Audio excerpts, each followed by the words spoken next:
Welcome, everyone, and thank you for joining us today. Filled with stories of inspiration, Loving Our Life's Work podcast shares examples of courage, perseverance, and triumph.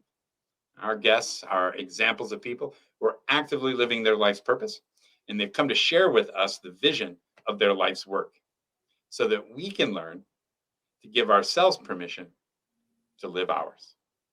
Now, if you feel like you've gained some inspiration from this podcast, or we've added value to your life or your world in some way, please subscribe, follow us for more content, comment, hit thumbs up, all that stuff on this podcast, and share it, of course, with someone you know who would also benefit from hearing this amazing story. And I'm positive that today you're going to have people you know in your life that you're going to want to share this podcast with. Now, Loving Our Life's Work podcast is a part of the vision of the Life's Work Positivity brand. If you want to learn more about our coaching programs, please follow the link below to watch our masterclass free of charge. Our free public podcast interviews are available on YouTube and Spotify and are out on the first of every month. I'm Adam Devaney, clinical social worker, founder and CEO of the Life's Work Positivity brand. Today, we have with us a very special guest, Tami Stacklehouse. Tami does all she can to give fibromyalgia patients the knowledge, care, and support they need to thrive. A fibromyalgia patient herself, Tami has gone from disabled to having her fibromyalgia in remission. How many people can say that? This led her, of course, to finding her purpose as a calling to share this with people all over the world, which led to the founding of the International Fibromyalgia Coaching Institute, where she's a certified fibromyalgia coach and trainer. Tami has written 2 award-winning books, including Take Back Your Life, and even hosts the Fibromyalgia podcast. Welcome, Tami. Thank you so much. Thanks for having me. It's so great to have you here. It's hardly anybody knows, nobody that has fibromyalgia. I mean, we all are just, 1 or 2 people removed from someone who's afflicted. How many people are afflicted with fibromyalgia in the world? Give me some of the stats. Yeah, so it affects the CDC stat is 6.8% of the world's population, which is millions. If you do the math, to bring it down to something that's a little more, that you can wrap your head around, it's about 1 in 21 women.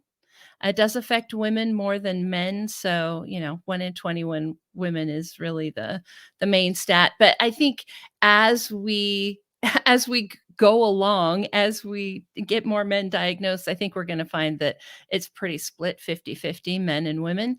But the stats right now lean a little more on the women's side. So, yeah. So, yes, we all know somebody. Even if you don't know, you know them. Mm-hmm. Yes, exactly. And and even if that someone hasn't been formally diagnosed with it yet, because that is Absolutely.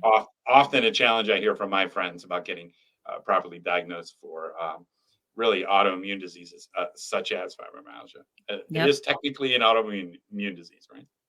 Uh, there's some research that says there's an autoimmune component, but there's other things that say that it's more of a central nervous system issue. That's actually part of the problem with fibromyalgia, and part of the problem with getting diagnosed is that we're sort of an illness without a home. We're stuck in rheumatology, but it's not really that. No, neurologists don't know what to do with us.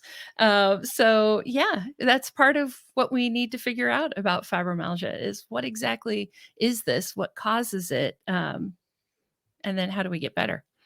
Right? Yeah. And your story goes back 15 or more years.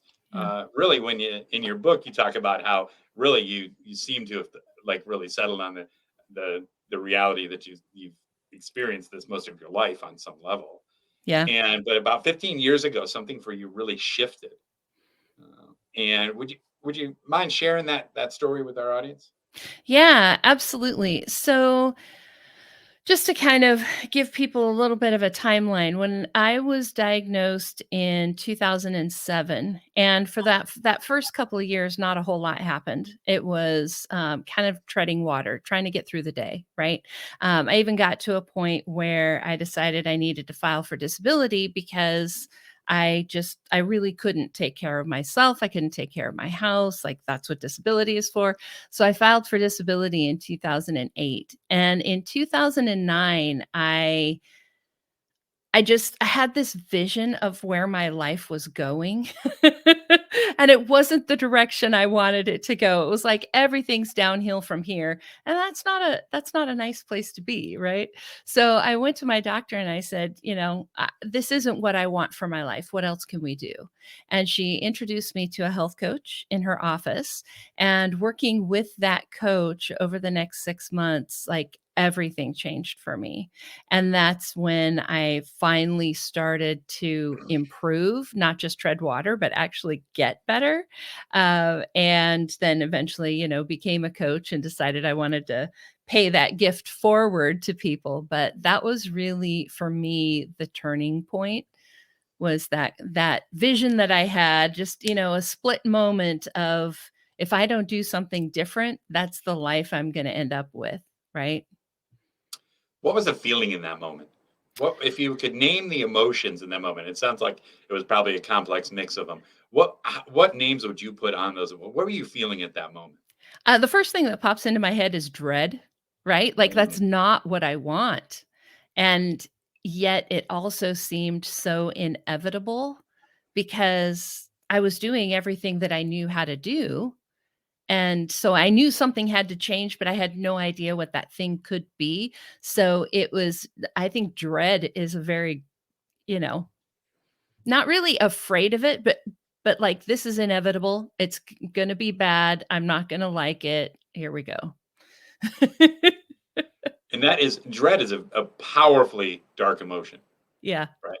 I mean, it is a sticky, gooey darkness that once you get it on you or in you, it is hard to get rid of that one. It's very sticky, it sticks around and causes mischief, and nothing good comes of it because it's a very weak emotion. And Mhm. so you having that moment, you decided that just was not the route you were going to go. No. It's those moments in life that really uh, where we attach meaning, we create a vision and purpose, and your life's work. Those things come out of have the potential to come out of those moments. Absolutely. Yeah. And your story is clearly no different. And you talked a little bit with me about your relationship with that doctor and that coach, because they were pretty influential in you pivoting at that time. What was Yes. that? What were those relationships like? Were those are obviously inspirational and influential relationships? So can you tell the audience about how that how those relationships were and how that they affected you? Because you're coming out of a really dark place at that point. Right, exactly, exactly. So the doctor that I had at the time, she was the one that diagnosed me, and though we didn't have, like, we use the word relationship, obviously, we did have a relationship, I was her patient, but, like, that was the relationship, I was her patient. But she was the first person who said, "I know what's wrong. I know what to do with this," right? And there, like, we talk about dread, but on the other side of that now is hope.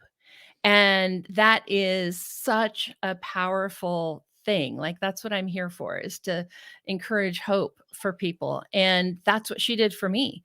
Just, I know what this is. I know what to do about this. Here you go. Here's some tools. Let's, work on getting you better. And that's just amazing. Right. So that was the doctor relationship. And then the coach, it was really interesting because she actually didn't know anything about fibromyalgia, Hmm. but she was so willing to listen. She was so willing to learn, and to have her support her, to be able to bounce ideas off of.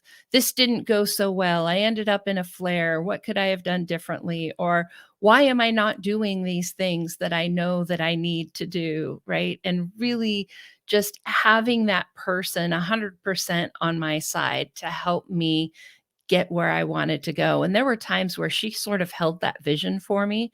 I remember at one point she asked me, where do you want to be in 5 years? That's such a coach question we all ask, right? But and I remember answering her and saying, 5 years? I don't even know how I'm going to feel in 5 days. So we kind of came up with this. Every day I do what I'm supposed to do. Every day I follow my plan, I feel a little bit better. And just the idea was, okay, we'll just string along a bunch of those days. And I know that she held for me this vision of what 5 years down the road could look like. We never talked about it, but just the way that she interacted with me, I knew that she was holding that space, right? It's amazing when people hold space for us. It's such a precious gift when someone will hold that vision, and even when you falter, you go to them and they've still got that for you. Yes. That is absolutely the healer in the room right there. Hmm. And when you go back and we talked about your doctor, right? Well, you're so often when people have fibro, or they have Sjogren's, or they have other diseases that are similar, right? Hmm. Um, they get stuck in rheumatology, Yep. and the rheumatology doctors are really good at one maneuver, and that's when you ask them a question and they kind of go, Yep. don't really know. It's kind of like my experience with endocrinology has been very similar there. It's kind of like, well, we don't really know, right? Yep. um but if they have a belief that you can heal from this, that you can go into remission, or that you can improve the quality of your life, and they're Yeah. dedicated to that, that is a great person to have on your side, even if they do a lot of this.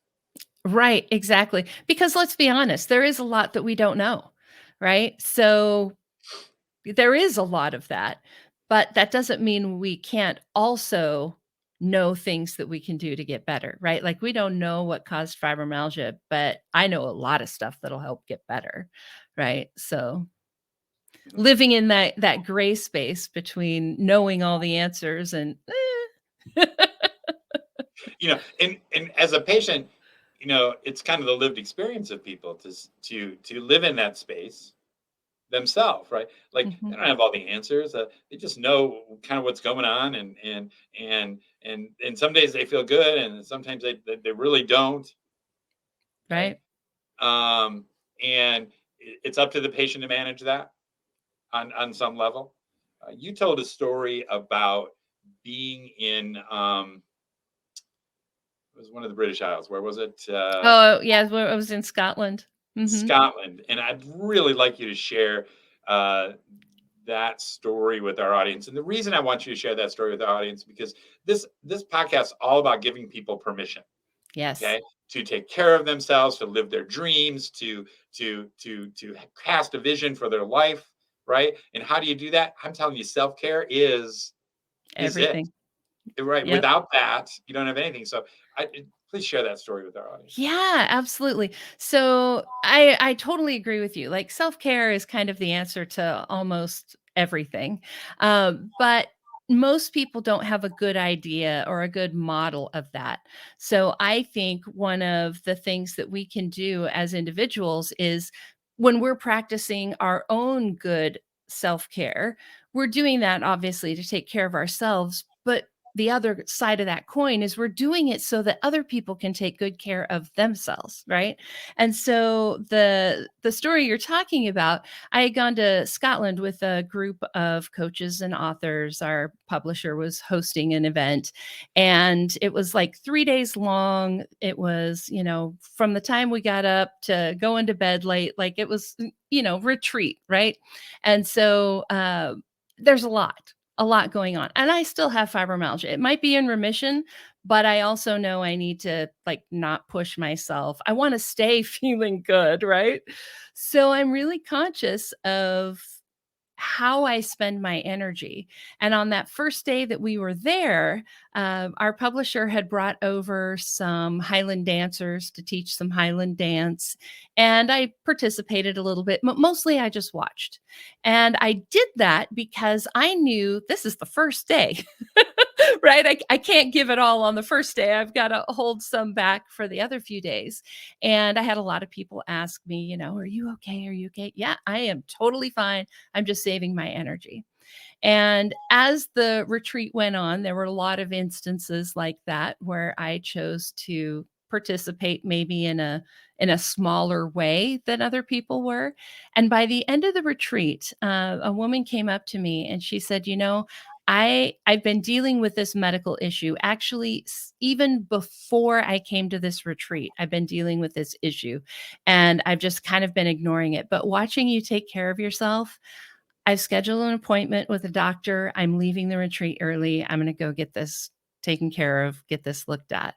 And I thought, how powerful is that? I mean, I never even, of course, I talked to her, but we didn't talk about this. We didn't talk about what was going on with her.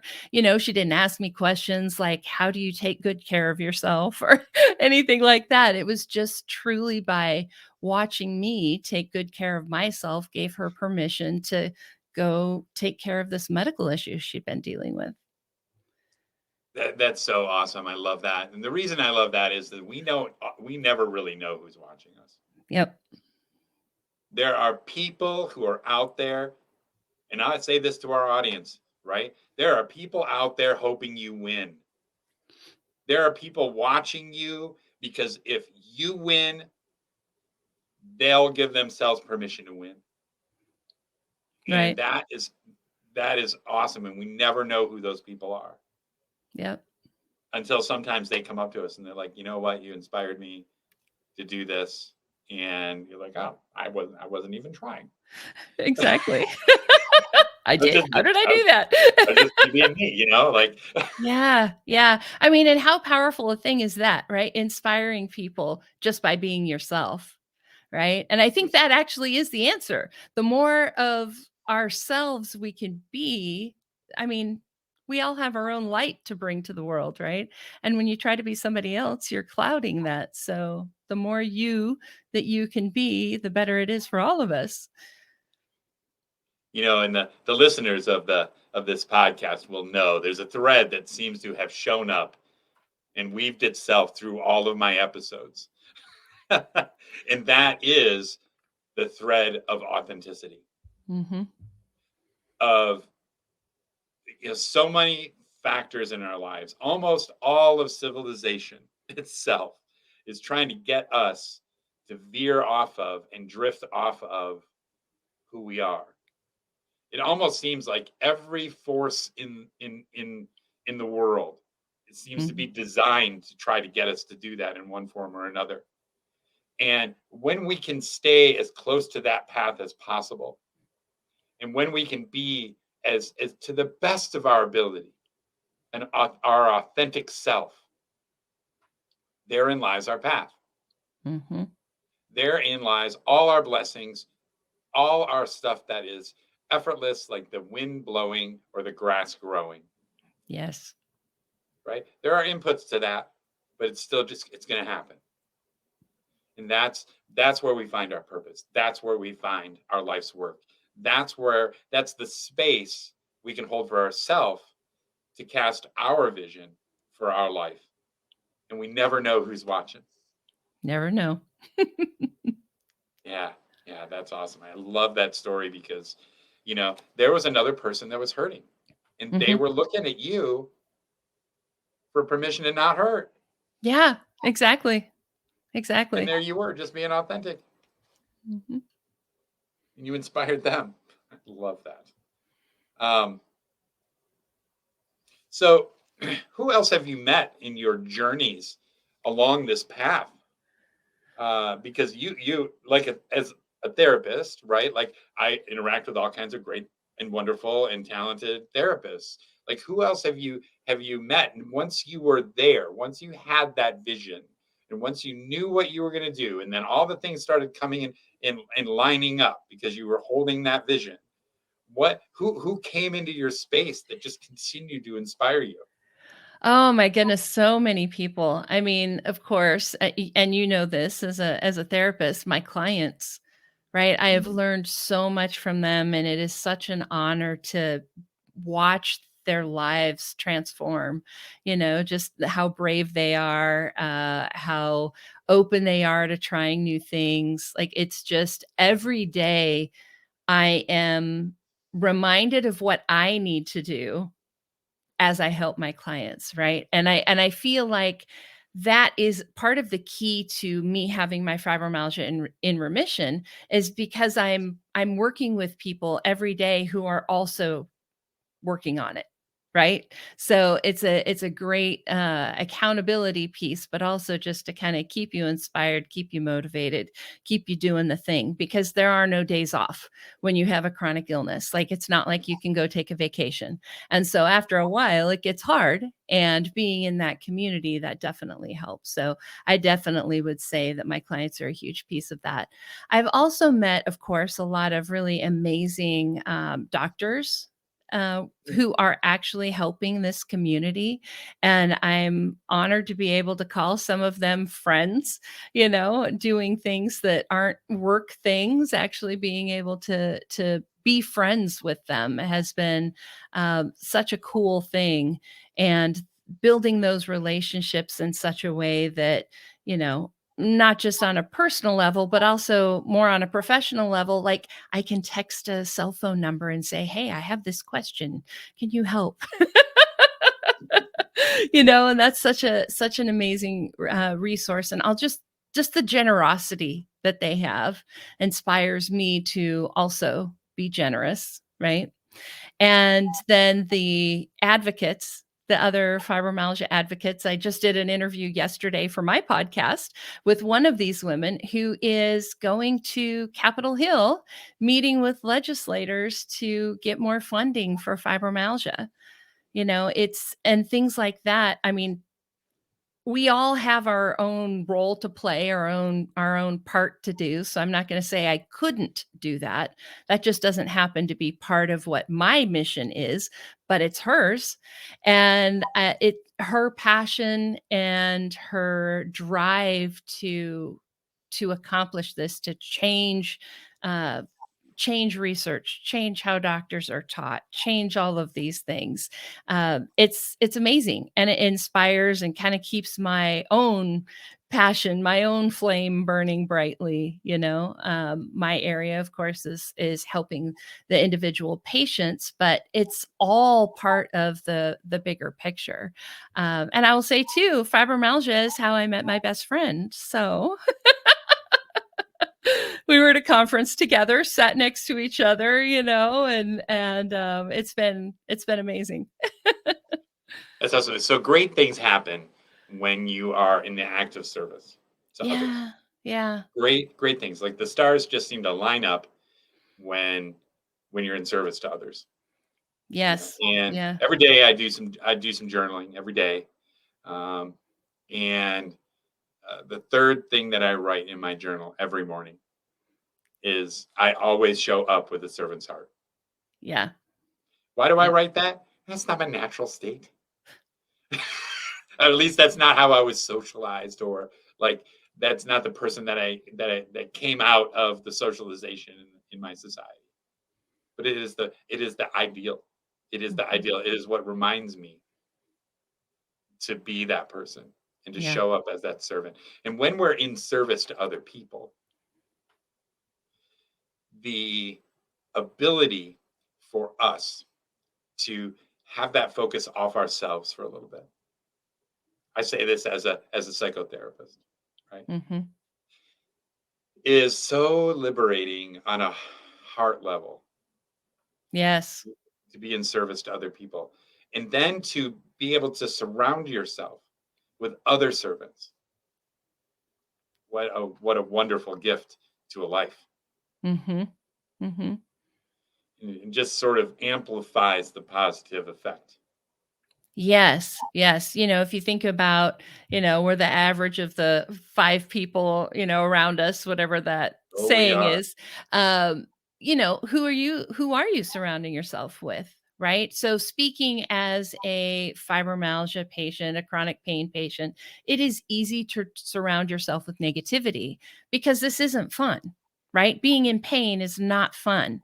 It is easy to end up with those people closest to you being people who are also maybe complaining about being in pain. It's one of the struggles I have with a lot of support groups is that, we're just sitting around talking about how bad we feel.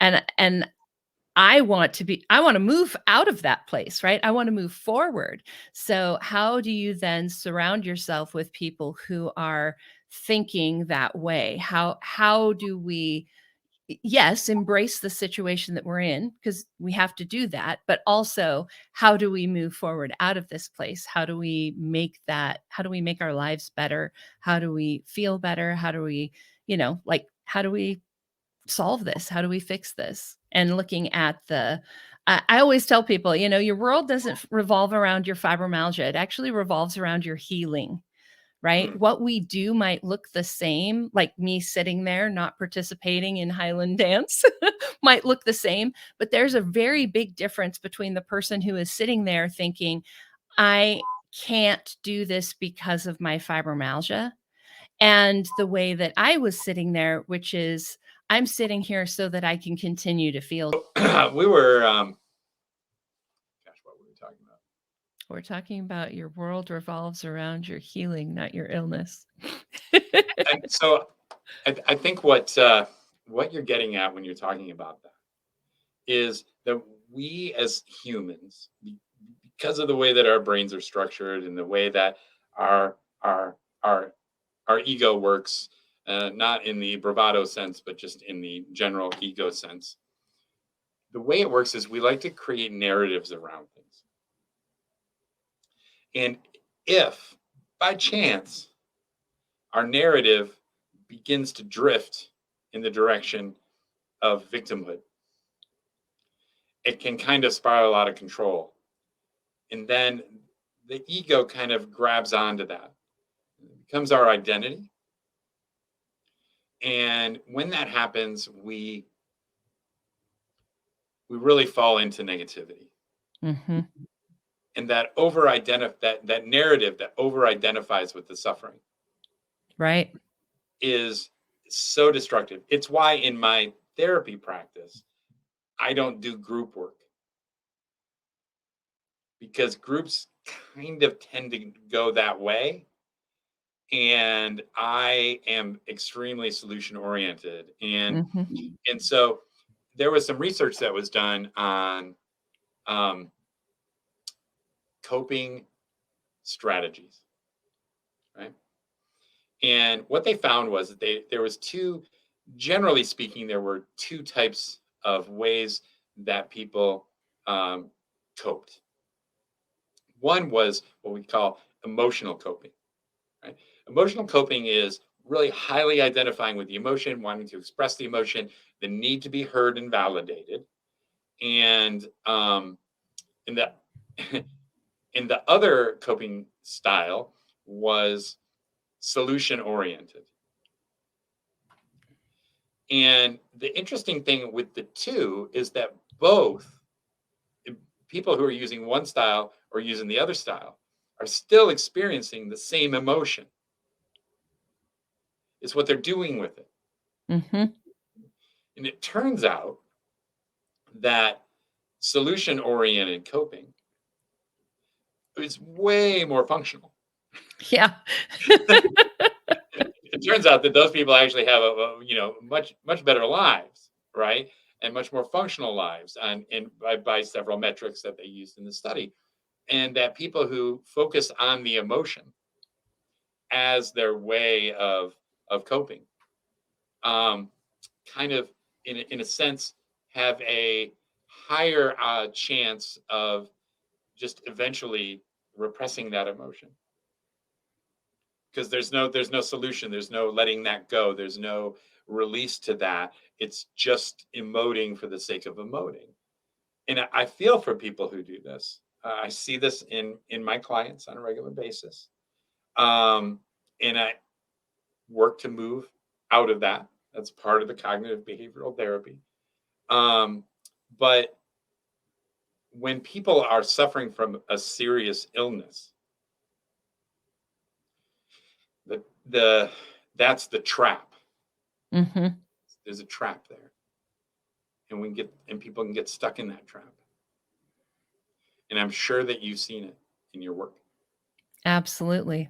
Absolutely. Because it's not like this is something, like having the flu where you're gonna be sick for a few weeks or even breaking a bone where you're gonna, have to deal with it for, maybe even a couple of months.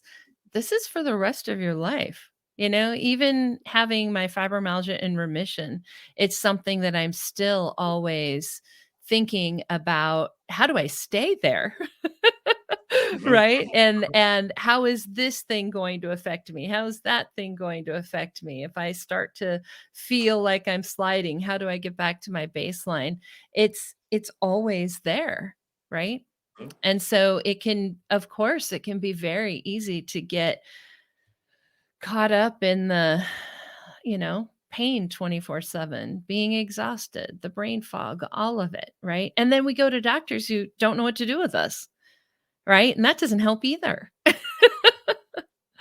So, yeah, it's very, very easy to get trapped there, and I think that that's part of why this is so much of a mission for me, is to get that information out there that it doesn't have to be that way. There are things that can be done to feel better.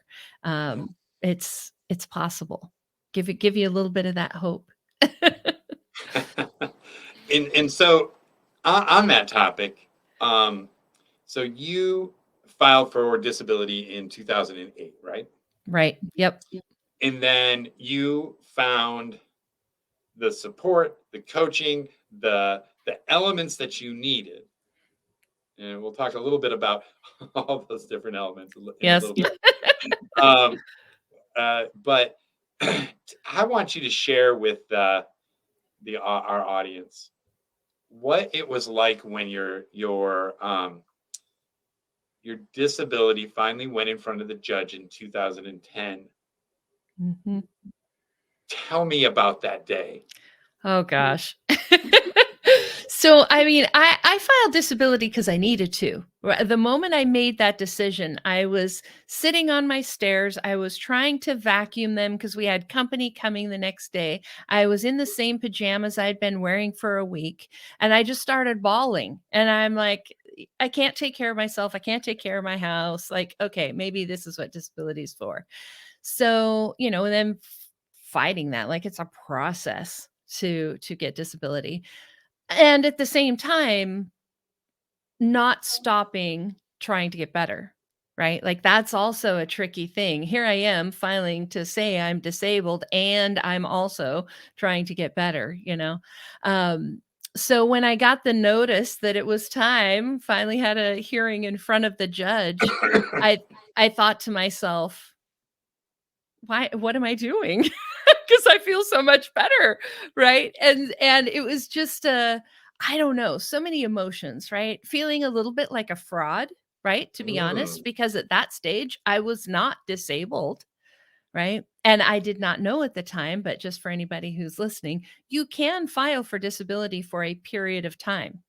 And I did mhm, not know that until many years later, but I could have gone in and said, I was disabled from this time to this time. I'm not now, but I was. And you can file that way. But yeah, it was so hard. And it was such a, like I said, such a mix of emotions. On one hand, I'm feeling pretty proud of myself, right? Because I've come so far from where I was when I first filed that. On the other hand, I'm feeling like a little bit of a fraud. Why am I even showing up here? I'm also feeling super frustrated with like what I'm hearing from the judge and the other experts that they have there. I'm like, you don't understand fibromyalgia at all. So it was, oh my gosh, it was a whole thing. But once that was over, I mean, I was kind of glad that it didn't go through, because then like it could just be done. I could like set it aside, move forward, like we're done. I'm not don't have to worry about that anymore, but it was such a weird day. Yeah. yeah, I can imagine. I had a good friend going through the disability process, and she, I remember having a conversation with her. She'd been denied the first time, like everybody, Yep. Yep. And she was appealing that, and she was actually, I believe, deciding if she was going to appeal that. And I just looked at her one day and I said, your health has just been horrible since you started this process. Yeah. And I wonder if this process of you proving that you're disabled hasn't actually led to you feeling worse. And my friend was like, I think you're right. Hmm. And I love my friend, and that's why I told her that. I didn't like to see that happen. And so she withdrew her first appeal, and then she eventually, it was pretty clear that this was what was warranted, that she really needed to get on some SSI, and she hired herself a lawyer, and she got it a couple of years later. But it's that narrative. It's um, that the narrative of victimhood, and Hmm. it is a difficult trap to get out of. It takes a lot of bravery to get out of that, and a lot of courage and integrity to be able to look at yourself and say, hey, I'm willing to accept that this is what I've been doing. Hmm. Hmm. And so in your case, you'd already started feeling better. Yep. And you said it twice. You said, I felt like a fraud. Yeah. But And and also kind of not, because there was a reason I filed, mm, right? Like I would not have filed if I felt like I didn't need to.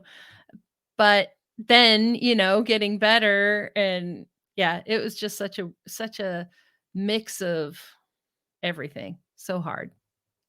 mhm. Yeah. Yeah, and then of course, in disability, anybody who's gone through that process, then there are experts, right, who Mhm. give opinions, and you're like, do you even know anything about this? No. And that can be frustrating for people. I've been through that process with a couple of friends, and Yeah. it is difficult, um, but so is being trapped in a narrative. Yep. Because one of the things that um, you wrote about in your book, and it was something that I was aware of as well, but it was nice to see it in your book, about how fibromyalgia is often triggered to amplify by some sort of traumatic experience, right? Yes.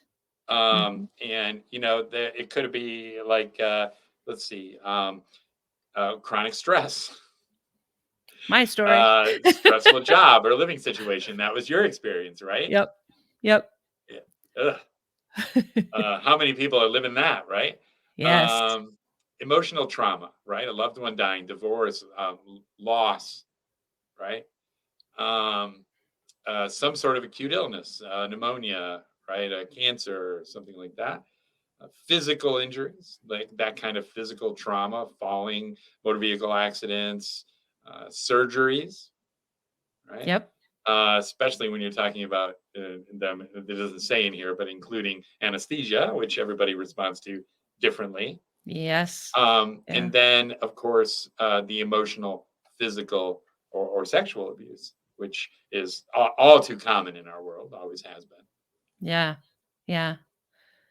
Trauma is such a trigger, and at the same time, genetics also plays a piece, because, of course, you can have 2 people go through the same thing, so talking about chronic stress, right? Like, not everybody with chronic stress ends up with fibromyalgia, so there's clearly some other piece in there, but there always is something that sets off, flips the switch, right?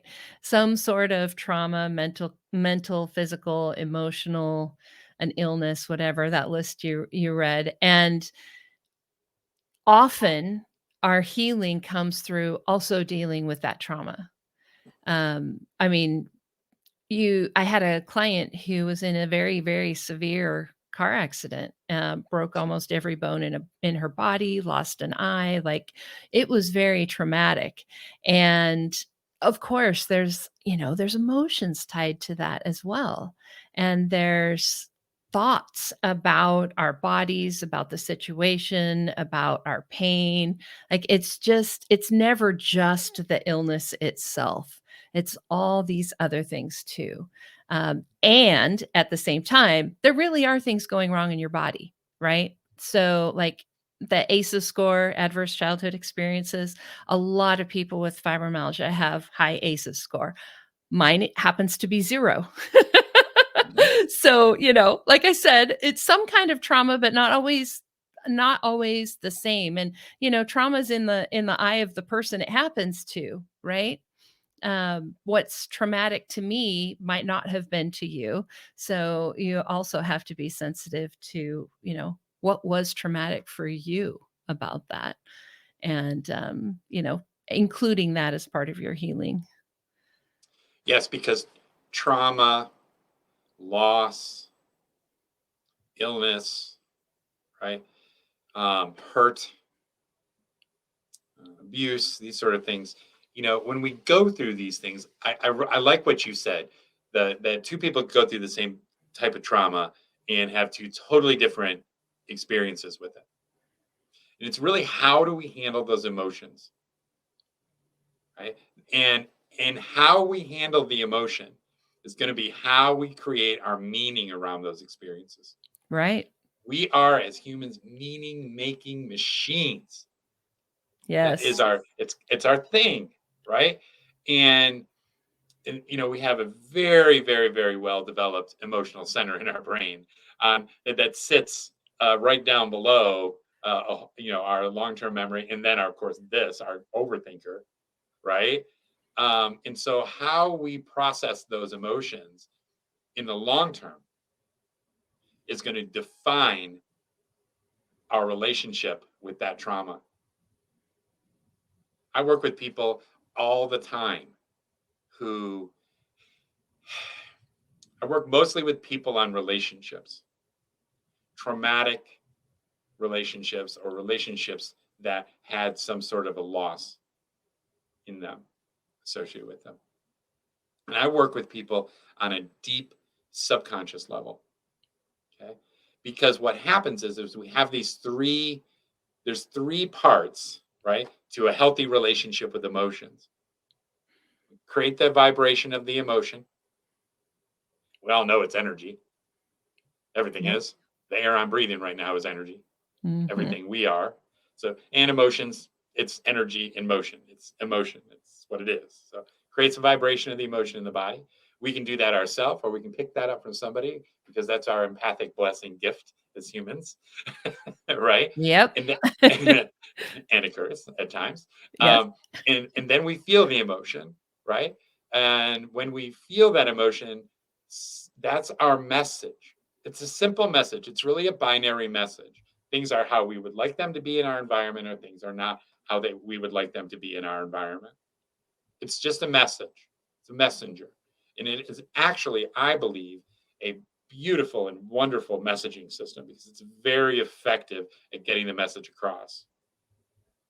Then, once we've got that message, the motion serves no purpose. It just served us to get to the message, to learn the lesson, to get the message, right?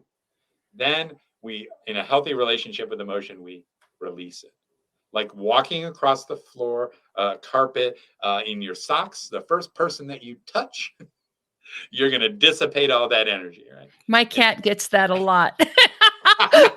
Poor Finn. I'm like, "Oh, dude, I just electrocuted you again." because that's the natural way that energy behaves. It's Yes. Yep. designed to behave that way. And so what happens is we don't get to that point in our emotional relationship, and we stuff it down, usually while we're feeling it. Okay, we're like, Mhm. we either stuff it down and say, I can't deal with that right now, and just kind of muscle through it, or worse, we just kind of, we're like, okay, I'm just going to set this aside and I'll get to that later, and of course we never do, Right. ever, right? And it doesn't store in any kind of like external hard drive. It's our body. Our subconscious is our body. It's our precious, precious body. And so what happens when we do that is we stuff it down into the body, right? Or in the case of addiction, right? We actually try to keep ourselves numb enough in some way that we never even really create the vibration in the first place. Okay, so if someone's suffering from severe panic attacks, first time they try, an oxycodone, boy, they're just like, where has this been all my life? Mhm. Oh man, wow, right? And it's all fantastic until suddenly it isn't. Uh, and that's the nature of addiction. Mhm. Alcohol works the same way. Depressants, and other people use stimulants because they're depressed. Point is that that's where addiction lies. That's trying to stop it there, right? There's a problem that happens when we stuff it down, right? We do this. Oh, I, that's what happens. True Okay. story. True story, right? It's not just going to sit there. It's going to sit there and it's going to cause mischief. Yes. Yeah. Okay. My own, like, one of my favorite people in the entire world is a guy that I connected with through the Big Brothers Big Sisters program. I connected with Steve back when I was like 13 years old, right? And we are still we talk every day, okay? Hmm. And 13 years old was a few years ago. Yeah. So Not yesterday. and he was raised in a very alcoholic family, and he learned to stuff all of that emotion down into a little knot in his gut. Mm. And then when his wife and his mother, who was the alcoholic, were suddenly at odds, right? And he stuffed all of that down. 2.5 months after that, he got diagnosed with bowel cancer. Now the doctors snip, sewed it together, said, "Hey, Steve, you're cured." Right? My brother's like, "How did I get bowel cancer at 38?" Right? That's when he learned that what he had done is he'd stuffed that down into that little knot all those years, and it had sat there and it had caused mischief. Yes. Yes. And so that's one way that we deal with emotion. And that's one way that illnesses then rear their head. Mhm. Those energies are just there causing mischief. Mhm. And fortunately, my brother, good into that story, um, he eventually went to a retreat where he learned to look at the thing that was so scary and dark and bring it out into the light, show it some love, learned it wasn't as scary as he thought it was all those years, learned the lessons, and released it. And that man is, I think, 62 now, and he'll still look at you in the eye and say, "I'll never get cancer again." Mm. I love it. And that's moving into that, like, that healthy relationship with emotions that can really transform someone's life. Mhm.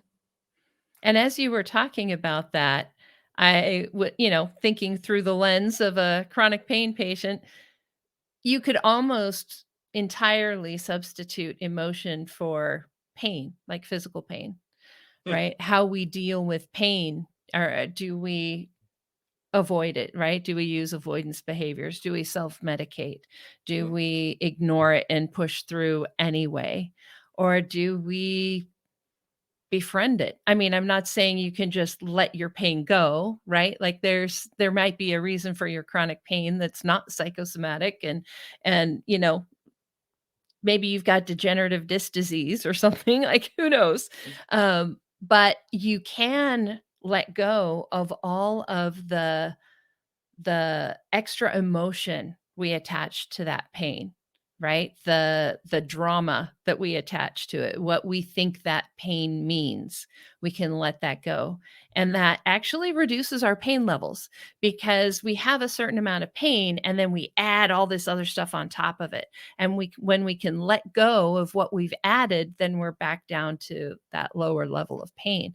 So a lot of what you said there would also apply to physical pain.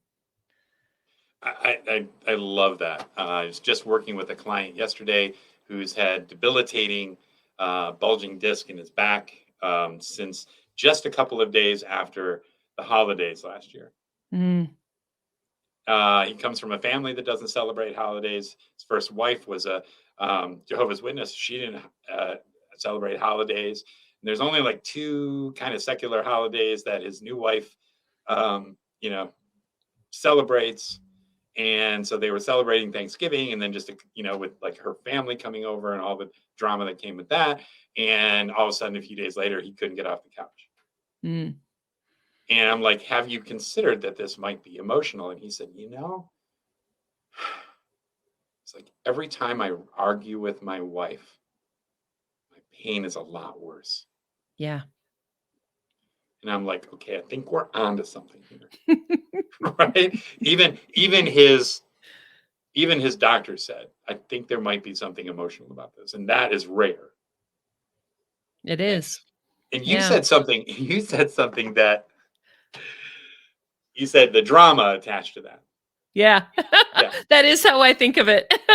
I love that because for years now I've had this working developmental theory, and that is all childhoods are traumatic. Come on, let's just face it. Nobody comes into this world ready for this.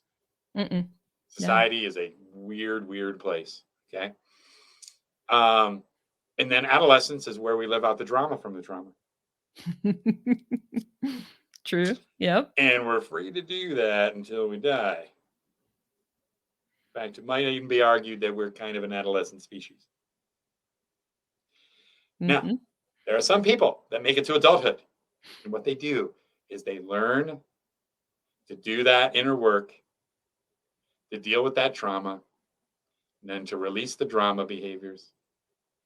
And those people are amazing. They become so connected with other people. They become servants. They become compassionate. That is the natural result of doing that work. Mm-hmm. But you can live out the drama from the trauma your whole life. Oh, absolutely. Absolutely. Right? Like, okay, you have fibromyalgia, you have chronic pain. Okay, maybe you're hurting 24/7. That is what it is, right? But then do we have to, you know, be upset about that? I mean, of course, you're grieving the life that you lost, but like, how long do you want to carry that around with you? You know, we start worrying about, oh, can I be the mom I want to be? Can I be the sister, brother? You know, like how can I be the friend that I want to be if I have this chronic pain? You start feeling like you're a burden to everybody else. You start feeling like you're missing out on everything. And yes, other people might have to take care of you. Yes, you might be missing out on things.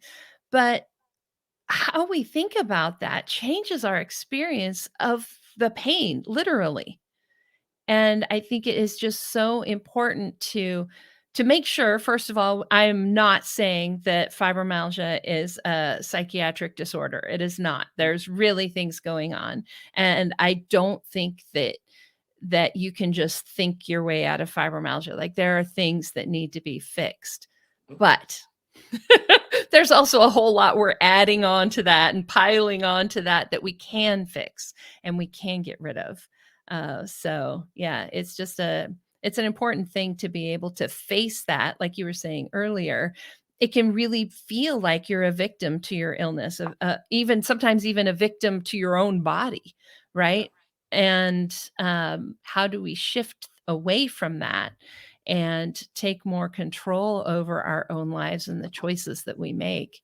And just that shift of why I'm making that choice from I can't because of to I choose not to because I want to feel better.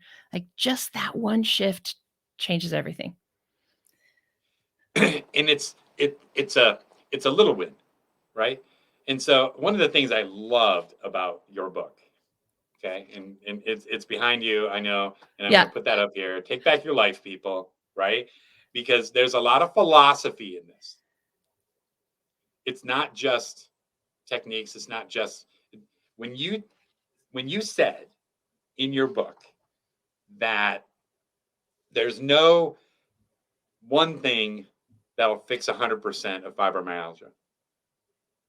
I was like, there's no one thing that'll fix anything, True. right? Like Yeah. life, right?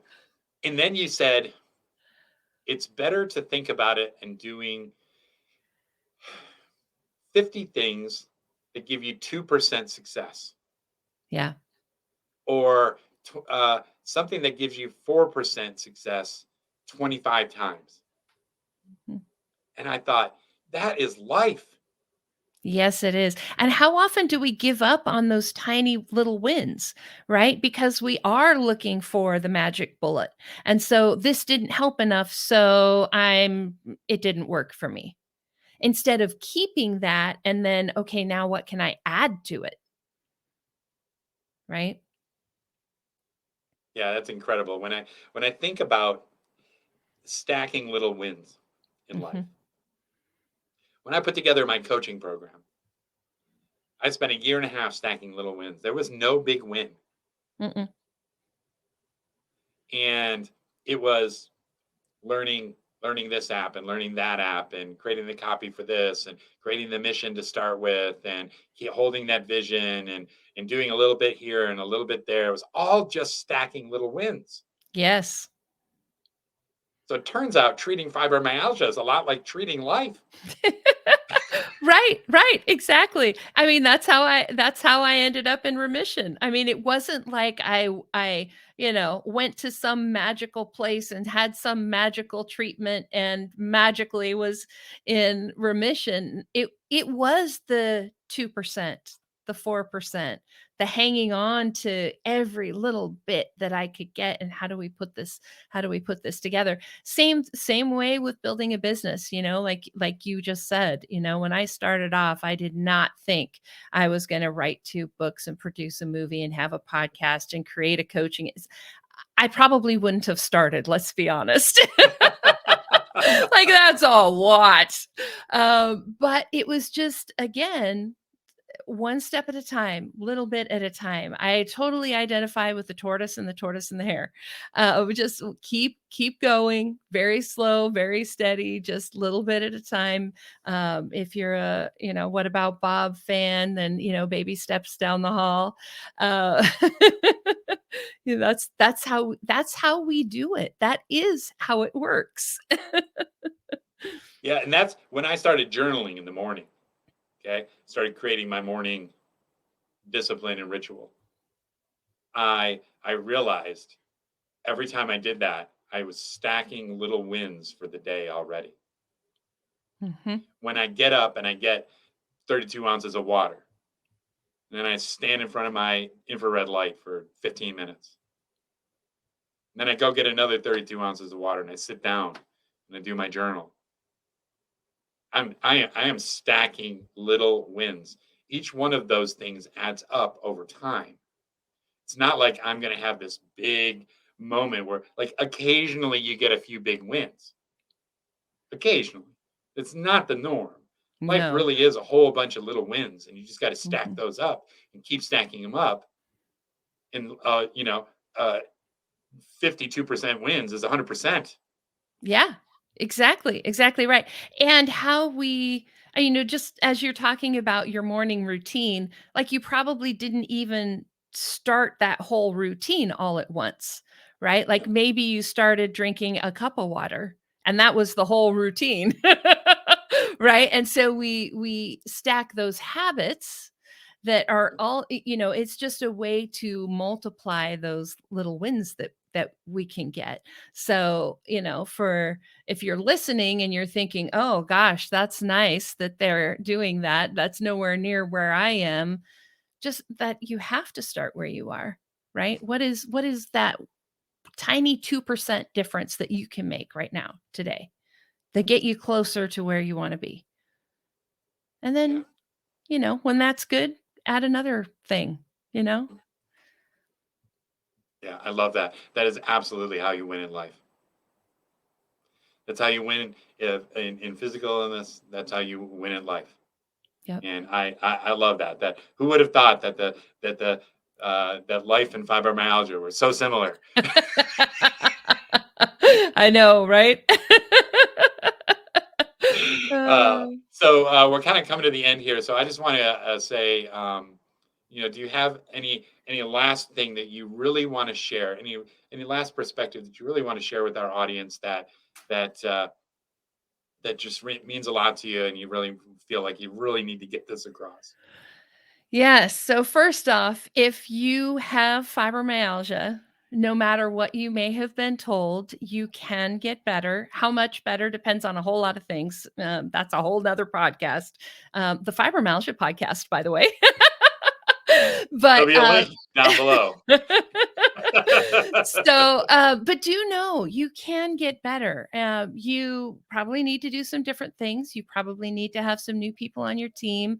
A podcast, my books are a great place to start. Of course, we have coaches and things like that too. But the main thing I want you to know is that you can feel better. It is possible. Fibromyalgia is not a death sentence, and obviously you don't die from fibromyalgia, but you die with it, right? And it's not doesn't have to be a death to life as you know it, right? The other thing that I want to say is, if you have a chronic illness, fibromyalgia, anything else, and you've got big dreams, you can still do them. It just might look a little different than the way everybody else does it, right? So don't let those things that have been handed to you be the end of your dreams. In fact, they can be the beginning of them. All of the things that I've done, I never would have done if I hadn't had fibromyalgia, right? If I hadn't gone through that process, if I hadn't been so sick that I had to file for disability, if I hadn't had that entire experience, I couldn't do what I do today. And so I think we can also just remember that sometimes our greatest pain is the greatest gift, right? Not necessarily that the pain itself is a gift, although it can be, but that the gifts come out of that, right? Because then I get to be the person for somebody else that I wish I had had at the beginning, right? And yeah, you can do anything you wanna do. You just gotta think about how, we might have to tweak it to make it a little bit, helpful for you. But, yeah, go change the world, people. It's waiting. It is waiting for you. It is absolutely. The world is out there waiting for you to make Yeah. that difference. And Tammy, I really want to thank you so much for coming on today and sharing your excitement, your enthusiasm, your wisdom, and your experiences with us today. And hopefully, you've inspired others. I'm sure you have. Um, I want to thank our listeners for listening to our show today. Of course, you can learn more about our guest by following the links below in the description. And as always, I want to remind you to search your heart, do the important inner work, and give yourself permission to find your purpose and live your life's work. Thank you again for listening today. And thank you, Tammy.